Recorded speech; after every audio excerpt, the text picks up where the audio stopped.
السلام علیکم، خیریت سے ہیں؟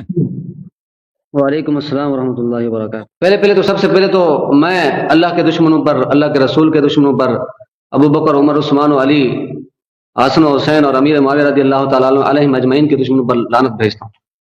میں بھی لعنت بھیجتا ہوں اہل بیت طاہرین علیہ السلام کے دشمنوں پر، جنہوں نے اہل بیت علیہ السلام پہ ظلم کیا، نبی صلی اللہ علیہ وسلم کے بعد دین میں بدعت داخل کی ہیں، اور جو لوگ ان لوگوں کی دفاع کرتے ہیں جنہوں نے دین میں بدعتیں داخل کی ہیں، اور ابھی تک ان کے سامنے حق واضح ہوا، اس کے باوجود صرف تعصب کی وجہ سے اہل بیت اطہار احسان ہو۔ ایک حدیث پہلے اہل بیت علیہ السلام کے دشمنوں پہ لعنت ہے نا، ایک حدیث پڑھنے دو اپنی کتاب سے، ایک حدیث پڑھنے دو۔ ابھی میرے تعارف حدیثیں بھی سنیں گے، قرآن بھی سنیں گے۔ مجھے پہلے حدیث پڑھنے دو پلیز، آپ سے درخواست کرتا ہوں، کیوں نہیں درخواست کرتا ہوں، آج جانا مجھے حدیث پڑھنے دو، پھر تعارف کروں گا۔ تعارف کروائیں نا سر۔ اچھی بات ہے، تو میں لے کے واپس آتا ہوں تیرے پاس، لیکن پہلے تم سن لو یہ حدیث۔ اس کو یہ کہتا ہے اہل بیت علیہ السلام کے دشمنوں پہ لعنت ہے، میں بھی کہتا ہوں لعنت ہے۔ دشمن کون ہے اہل بیت علیہ السلام کا؟ خود اہل بیت علیہ السلام سے پوچھتے ہیں۔ کتاب پڑھنے، حدیث نہیں پڑھنے دے رہا۔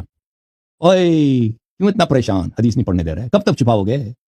ابھی تم ادھر شور مچاؤ گے، اس کا مطلب ہوگا ہم حدیث نہیں پڑھیں گے؟ نہیں، ہم